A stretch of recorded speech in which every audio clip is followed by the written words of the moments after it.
My neighborhood isn't exactly your cliché, white picket fence kind of place.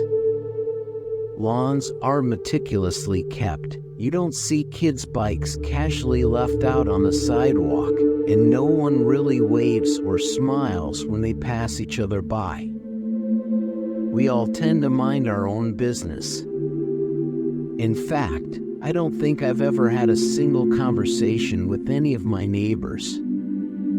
But if I'm honest, the neighborhood itself doesn't exactly invite neighborly chats. It's built into Castro Valley, an emphasis on the valley part. The whole town is built on hills, making my block look more like a roller coaster track than a street. You'd think after a decade of living here, you'd get used to the uneven paths, but somehow you don't. My house is perched midway on a slope, and even after all this time, I still see myself as more of a house half uphill kind of person. But my 10-year-old son, Cooper, absolutely loves it here. A few blocks down, there's an old single-screen theater, a comic book shop next to it, an ice cream parlor across the street, and even a place called Golfland nearby. The whole area looks like it was designed with kids in mind, like some remnant of a child's dream from years gone by. One day, Cooper had an idea. He overheard my wife and me talking about how our street felt less like a neighborhood and more like a bunch of random people sharing space. He told us that maybe we should do something to make it feel more welcoming. When he visits my mother-in-law, they often walk by a neighbor's little free library, a small mailbox-like structure filled with books that anyone can borrow or add to. He said, "Why don't we make one for our neighborhood? Maybe if people read our favorite books, they'd feel more connected." Cooper was off for spring break, so I took some time off too. A father-son project sounded good, and I figured, how hard could it be? After a bit of measuring and hammering, we had our little free library standing firmly in our yard, facing the street. As the sun began to set, I handed Cooper a paintbrush and told him it needed a name. He thought for a second, then, with his tongue poking out in concentration, painted Greenridge Road Library across the top in bright green letters, perfectly named after our street. The following morning, I found Cooper already awake, sitting on the couch, fully dressed, and just waiting for me to be ready to go. I'd thought about it during the night and felt strangely attached to his books, the ones we had read to him at bedtime, over and over again. They held so many memories, I couldn't bring myself to put them out in the library just for anyone to take. So, I suggested we go pick up some new ones at the bookstore. But as we stepped outside, Cooper sprinted to the library and then stopped, frozen, staring. I walked over and found him pointing at something. "Dad, look!" Inside our library was already a book, neatly placed there overnight. It was an old Penguin children's book, How to Swim and Dive. The cover was faded and the protective plastic yellowed with age. The spine was cracked, and right through the title's V was a tear, making it read, How to Swim and Die. It gave me a guilty laugh, even as something in me felt a little unsettled. Curiosity got the best of me. Inside the cover was a stamp for the Hayward Public Library and, remarkably, the original checkout card. There was only one name written there, Roger Davis, dated April 3rd, 1964. The worn edges and old-fashioned illustrations made it feel like a relic from another time. I felt a tug of mystery, wondering who Roger Davis was and what might bring him, or someone else, to place his old book here. I decided to look him up, but online searches just pulled up too many Roger Davises, most of them young and clearly not our 1964 borrower. An idea hit me. I'd take Cooper to the Hayward Public Library, where the book originated.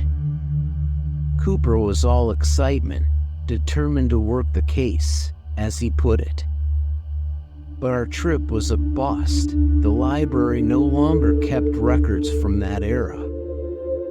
On the way out, Cooper whispered to me, if I was the librarian, I'd be way more helpful than that. The next day, we went to the community pool. Cooper loved the water, but he was still learning to swim. Remembering the old book, I took it with us, thinking maybe it would have some useful tips. While flipping through the pages, I noticed something odd in the corner of each page.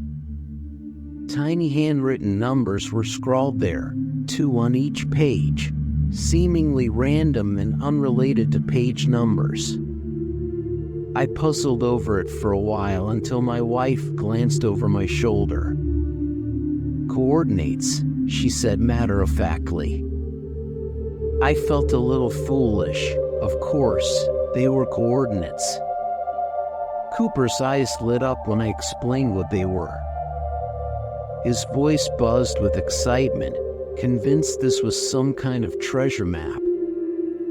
He wanted to go searching right away, but I promised we'd go the next day and managed to distract him with a big cannonball into the pool. The following morning, Cooper woke me up early, eager to start. We typed the coordinates into Google Maps, and to my surprise, the pin dropped in a wooded area near Ward Creek Trail in the Hayward Hills, just a 10-minute drive from home. As we walked the trail, Cooper was unusually chatty, even greeting strangers along the way. But when the coordinates led us off the trail and into the trees, I started feeling uneasy. Cooper dashed forward as we neared, only to stop when he saw what lay directly at the spot marked by the coordinates. There were 6 trees, each with a small, vintage-style t-shirt nailed to it. The faded ringer tees looked like they would fit Cooper, but they bore strange, worn lettering and read that red Hayward plunge. The old-fashioned, slightly sinister look of them gave me chills. On each shirt tag was a name: John, Henry, Susie, Wayne, Donna, and Jackie. 6 names. Something in me sank. I could feel panic rising, a deep need to get my son out of there. I slapped on a fake smile and said, "How about ice cream? As many scoops as you want." He pouted but agreed. We hurried back down the trail, but those names stuck with me, haunting my thoughts. The next morning, as I sipped my coffee and watched Cooper play outside, I felt a pang of dread. He ran to check the Greenridge Road library and then ran back inside, his hands full of books, vintage, again, with faded covers and mid-century illustrations. Each was scrawled with a name on the inside cover, names I already knew: John, Jackie, Henry, Susie, Donna, Wayne. I was unsettled. Frantically, I scanned our ring cam footage, but the angle didn't catch anyone leaving the books. Then, in the corner of a clip, I saw him, an old man standing across the street, staring at the library. It was just a shadowy figure, but he gave me chills. Later that day, I searched the internet for Hayward Plunge. Turns out, it was an old public pool, an eerie, cavernous structure built in the 1930s. And as I dug deeper, I found it had been tied to a long-forgotten story.